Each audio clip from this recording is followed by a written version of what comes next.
Но здесь встает дальше вопрос, который задал один известный православный миссионер, протодиакон Андрей Кураев. Он как-то, значит, недавно сказал, что я, говорит, понимаю, что большинство терактов, да вообще самая главная причина терактов, она находится не в России, а за океаном. Вот. Но у меня, говорит, вопрос к мусульманам. Почему вы, мусульмане, даете другим силам себя вот таким образом использовать? Вот вы же даете, потому что ваши же люди, ну, по крайней мере, исполнителями являются вот этих зловещих и черных планов. Вот. Этот вопрос действительно актуален, и мы должны с горечью для себя признать, что, безусловно, какая-то часть из мусульман, пусть самые необразованные, самые эмоциональные, да, поддавшиеся, но тем не менее она вот на это ведется и попадает вот в такие структуры.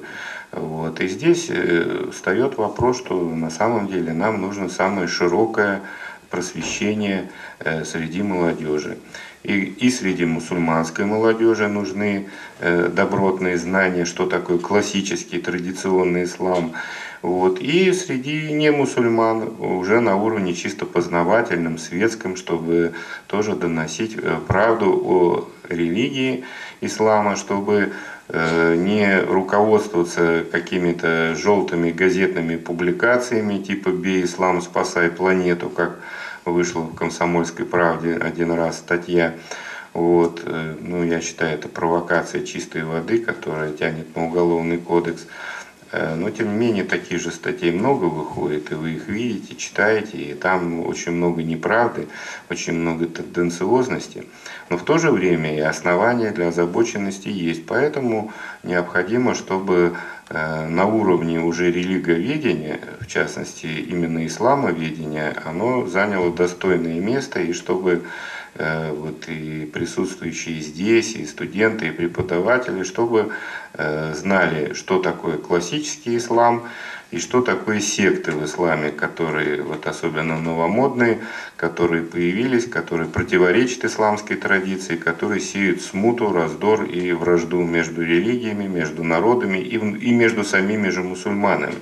Я, кстати, замечу, что у этих экстремистов ведь главные это враги даже не христиане там, и не иудеи, а мусульмане, которые не разделяют их взглядов, которые отказываются к ним присоединиться. Вот именно они и являются главным объектом их мишенью, их объектом террористических актов, потому что от террористических актов мусульман погибло на порядок больше, чем не мусульман, там во много крат. Это тоже факт не нужно забывать. В одном Дагестане уже несколько заместителей муфтиев убито, сколько имамов убито, богословов, журналистов. Вот о чем это говорит? О том, что вот эти секты, они несут вражду всех со всеми, да, и среди мусульман, и по отношению к христианам, и к иудеям тоже. Я, допустим, хорошо знаю христианское учение, неплохо знаю иудейское учение. И мне самому очень неприятно читать книги, которые у нас издаются массовыми тиражами, выходит, да, то есть книги не полемические, да, я сам вот полемист, участвовал в диспутах всевозможных, а выходят книги, претендующие на академичность, на передачу как бы догматов религии, например, Коран, перевод его, перевод Корана и комментарии к нему. Вот выходит массовым тиражом Коран с комментариями на русском языке, и в этих комментариях написано: нужно ненавидеть христиан и иудеев везде, где их не встретишь. И причем ненавидеть там всеми силами души. Примерно вот такой текст. Да? Не точная цитата, но смысл такой. Вот. Это, к сожалению, в переводе вот Эльмира Кулиева, вот это издание, оно массовым тиражом выходит. Поэтому чему могут научиться молодые мусульмане, читая такой тафсир? Вот, понятно чему. Хотя я этот вопрос исследовал, консультировался с арабистами, с арабами и так далее. То арабское слово, которое перевели как ненависть, на самом деле означает просто неприятие. Да? Ну, понятно, что представитель одной религии не принимает догматов другой религии. Это как бы естественно. Но русское слово «ненависть», которое стало и термином уголовного законодательства, в любом словаре можно это прочитать, оно означает желать кому-либо зла, проклинать.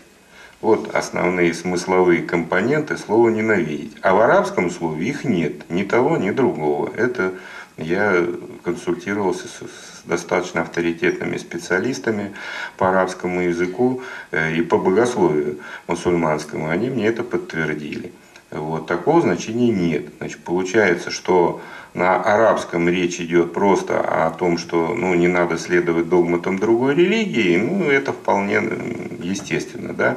А уже в русском переводе, возможно, и не только в русском, а в каких-то европейских языках, речь идет о желании зла, проклятиях и так далее. Да?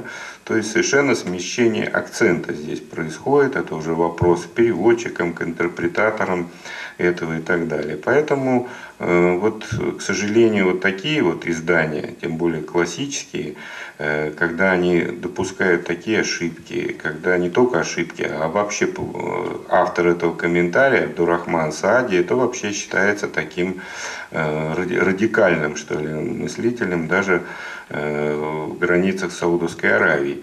Поэтому, наверное, можно было бы для России найти какого-то другого, более подходящего для российских условий комментатора к аятам Корана. Поэтому, к сожалению, такие вещи, они тоже осложняют обстановку вполне объективно. И здесь нужно думать о том, чтобы издания классические, в первую очередь Коран, Сунна, жизнеописание пророка, чтобы учебники по мусульманскому богословию, чтобы они все-таки более жестко проверялись, чтобы они, безусловно, соответствовали исламскому учению, шариату, но в трактовке богословов, скажем, другого направления, более традиционного и классического, какие есть и в Сирии, и в Египте сегодня, и в других странах. А не брать только лишь отдельных саудовских авторов. Притом в Саудовской Аравии тоже богословы есть разные, далеко не все такого радикального характера. Поэтому, что касается религии, то есть проблема здесь и у нас внутренняя, мусульманская проблема, ее, конечно, нужно решать.